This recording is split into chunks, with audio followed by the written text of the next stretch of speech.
Hi,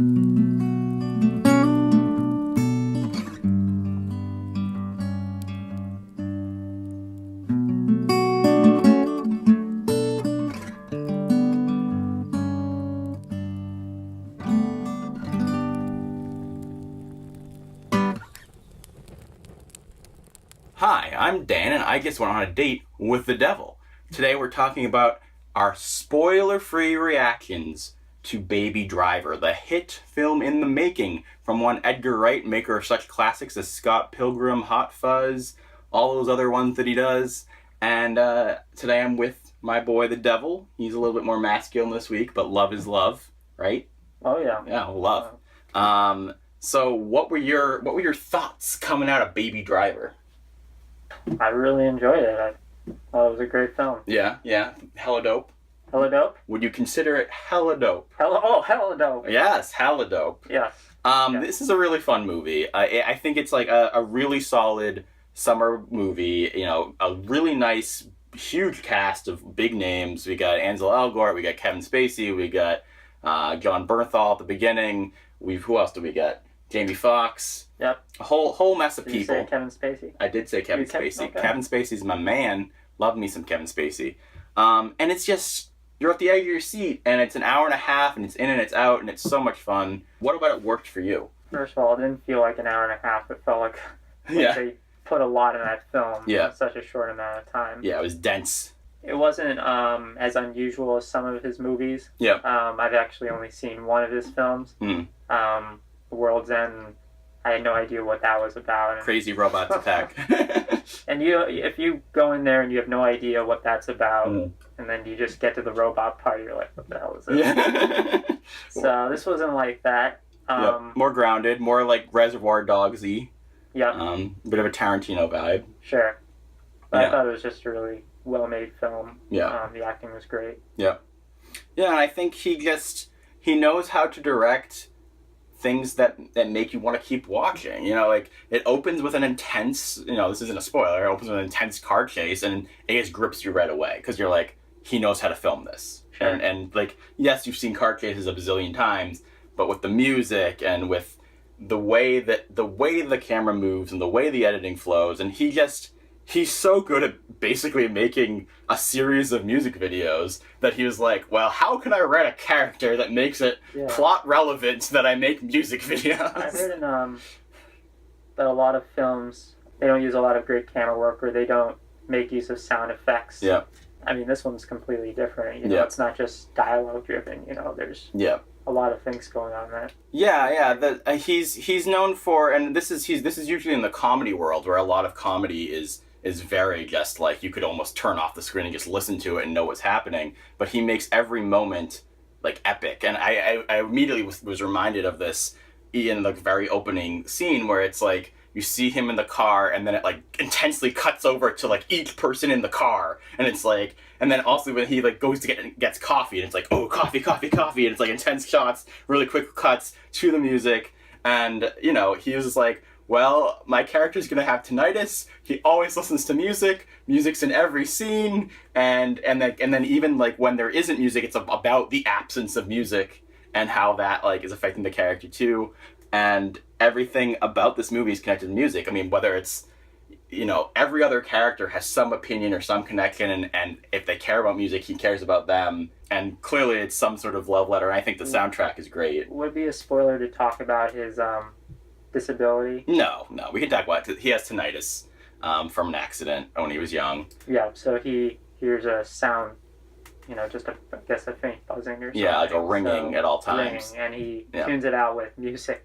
Yeah. Do you think the director included that just so he could have all the music into his and I think there's also like an interesting like nostalgia vibe of the fact that he always has an iPod. He doesn't have use an iPhone. So it has like a slight like Guardians of the Galaxy vibe, where it's like, oh, I care about this like old music and this old way of listening to it. It's weird to say that an iPod is an old way of using it, but I think that's really cool. And I think Baby, the main character of Baby, played by Ansel Elgort, is a really interesting character, because when it starts off, he's like very he's immediately likable because all you really need to do is just watch him like dance to the music in his car, and you're like, well, I like watching this boy. And then he comes off a little cocky, but you're like, he's so good at what he does, even if he's like a bad guy, I just want to keep watching him do it. And then you sort of slowly get to know more about him, and I was a little surprised at like how much they made him sympathetic despite everything he was doing. I think they actually handled his character very well. What did you think about some of the other, like, did you like Kevin Spacey's character? Did you like some of the other criminals going on? I like Kevin Spacey as an actor a lot in this movie. I didn't like his character until the end. Yeah. Most of the people in the movie are bad guys. Yeah. So yeah, if you don't like bad guys, then you're probably not like characters. It is funny because I was reminded of Suicide Squad a little bit watching this, where I was like, this is how you could have done something like Suicide Squad more, was you have a somewhat villain like Baby, but who has some sort of moral compass, and surround them by horrendous people, and then you feel bad for them.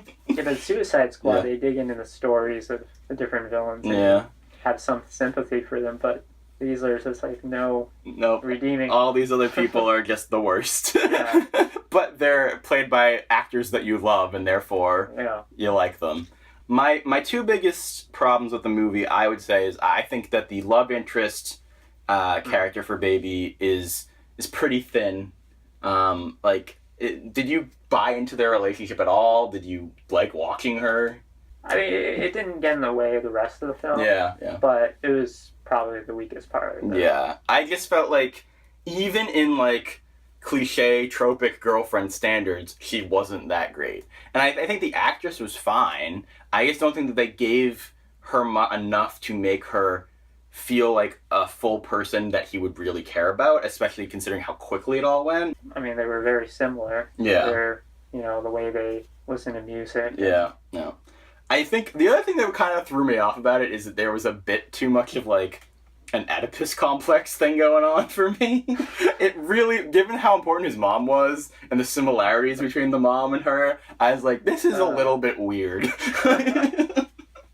That was just my 2 cents. So you think because the mom and her went to the same restaurant, that's why? Because they went to the same restaurant? Because they worked at the same diner? Yeah. Well, but they both looked sort of similar, and they both liked singing. I actually didn't notice the look. Yeah. Wow. It's a little bit weird. A little. I mean, let's be honest. Like, I know that there are people that is true of. Mr. Devil loves his mama. But it's still weird. Yeah.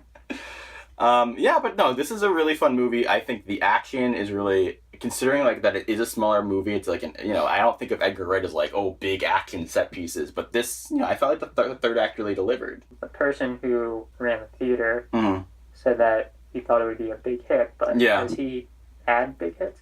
Has he had big hits? That's a good question. I don't think he's ever had like a hit. He's had like successful movies. I think this could be more of a hit because of the cast, and also it's more, and because it's more, like you were saying, it's more of a basic plot that's just elevated by his directing style. Mm-hmm. I feel like people can buy into it easily. Scott Pilgrim was never going to connect with everyone. It's so specific. I love Scott Pilgrim, but the like action part of that movie is not in any way like the best part of that movie. And I think, and I'm not to say that in Baby Driver it is the best part of the movie, but like, he does such a better job. Like, he's definitely learned a lot as far as action goes, I would say. I think it's a fun movie. I think you guys should check it out when it comes out on June 28th. And also check back here for our spoiler discussion. And how many flaming skulls out of 5 would you give this film? I'd give it 4.5. 4.5 flaming skulls. You heard it here first. The devil gives his seal of approval. Thank you guys so much for watching. Please subscribe. Please check out our other videos. And as always, we'll see you in hell.